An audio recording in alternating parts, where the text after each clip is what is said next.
I'll just show my palette before I start. Now I've got my usual 7 colours, but I want to try and do a sort of moody winter looking scene, so I'm just going to restrict myself to 3 colours: raw sienna, burnt umber and ultramarine. So I'm going to take the trusty ache and start by wetting the paper. I have to wet it all over pretty much every time I do it anyway, because it's £130 this paper. It's not particularly thick, but to stop it from all crinkling up, if I just give it a good soaking before I start, as it dries it just stretches evenly, so we end up with a nice flat surface. So it's just a way of, basically I'm just too tight to buy the good stuff, but you can get decent results even with this cheap stuff. I get it from artdiscounts.co.uk. It's only 25p a sheet. I'm just going to start with some, this is just straight raw sienna. You see, I put it on the brush like that. Now if I'm doing it sideways like that, you get a more sort of concentrated colour onto the paper as opposed to doing it that way. If it's too strong, you can always just go over it and just smooth it out a bit like that. So that's the raw sienna on. Plain brush, I'm just going to switch to just straight ultramarine.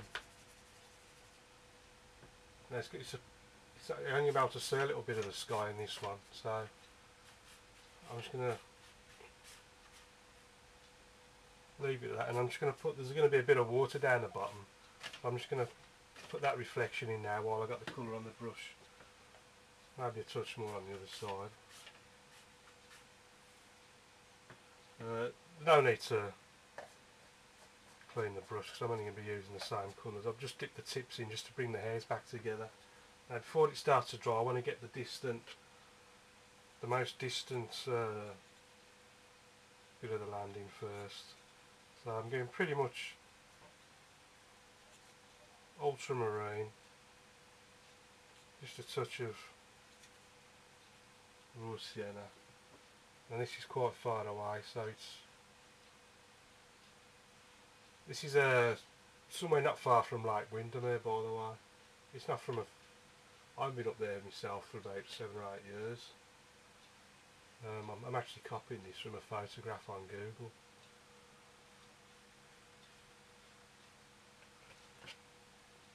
So because I've done it the same colour and very similar tones, it pushes it right back. And obviously blue,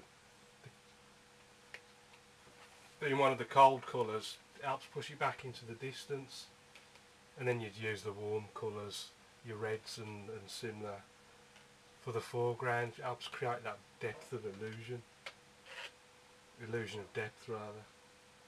Now there's another, imagine that's the far side of the valley. If I put in the next one closer to us, I'm just mixing raw sienna and burnt umber. A bit more raw sienna in it now though. And then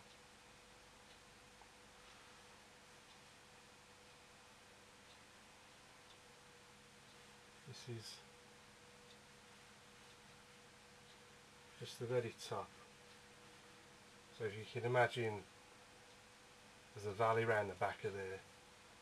I'm just going to put it just straight down like this, but I'm going to try and vary it, put a bit of burnt umber into it, just try and mix it up as I come down, but a bit more water, it's getting a bit too dry. And this is going to come right down.